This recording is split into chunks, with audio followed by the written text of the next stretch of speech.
Assalamualaikum warahmatullahi wabarakatuh. Perkenalkan, kami dari kelompok 2 ingin mempresentasikan materi tentang Perkembangan identitas diri dan identitas keagamaan di era media sosial.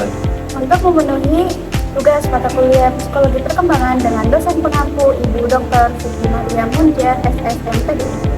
Perkenalkan, saya Rahma Aulia Fauzia dengan NIM 2530101072. Dan saya Muhammad Nurwaldi dengan NIM 2530101017. Dan saya Ida Hopia dengan NIM 2530101011. Baik, materi yang pertama yaitu ada pengertian identitas diri, pengertian identitas keagamaan dan media sosial. Identitas diri merupakan pemahaman individu mengenai siapa dirinya, bagaimana ia melihat dirinya, serta bagaimana ia dipersepsikan oleh orang lain. Identitas juga tidak hanya mencakup aspek fisik saja, melainkan juga aspek nilai, peran sosial, budaya, serta pengalaman hidup untuk membentuk kepribadian seseorang. Dalam teori identitas sosial yang dikemukakan oleh Tajfel dan Turner, identitas terbentuk melalui interaksi sosial dan keterikatan individu terhadap kelompok tertentu. Sementara itu, identitas keagamaan adalah bagian dari identitas diri yang berkaitan dengan keyakinan, nilai moral, praktik ibadah, serta keterikatan individu terhadap ajaran agamanya. Identitas keagamaan juga terbentuk melalui interaksi antara faktor personal, sosial, serta neurologis.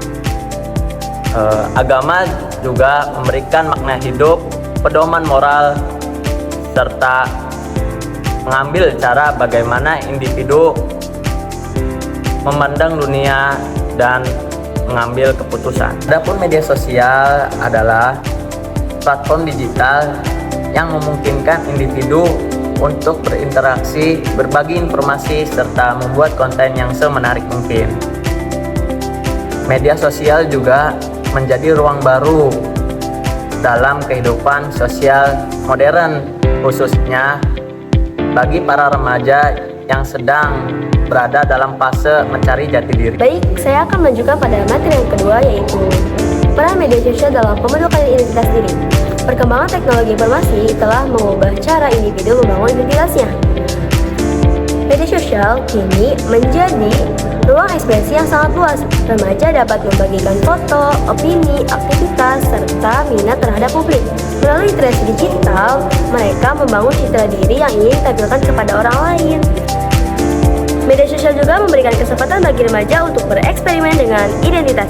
Mereka dapat mencoba gaya komunikasi tertentu, mengikuti tren, hingga membangun komunitas berdasarkan minat dan nilai yang sama.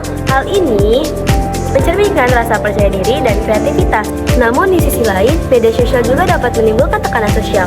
Standar popularitas, jumlah pengikut, serta perbandingan terhadap kehidupan orang lain seringkali memengaruhi kepercayaan diri remaja.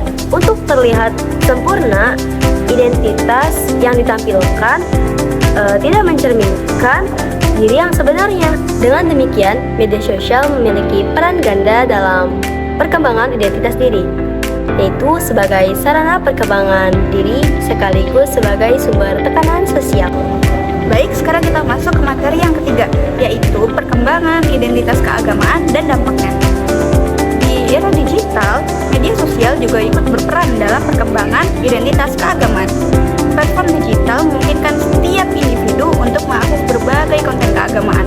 Seperti contohnya, kita ikut kajian online dan juga kita bergabung dalam komunitas religius secara virtual.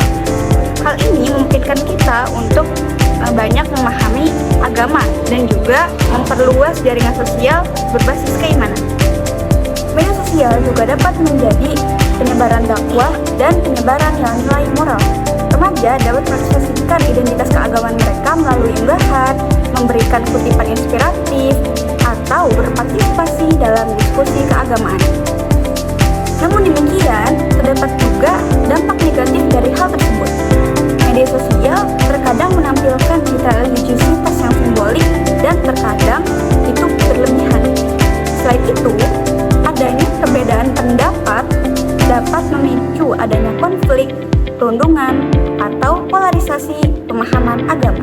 Oleh karena itu, penting bagi remaja untuk memiliki literasi digital dan juga pemahaman agama yang mendalam, agar pemahaman agama mereka tidak hanya bersifat simbolik, namun juga reflektif dan juga substantif.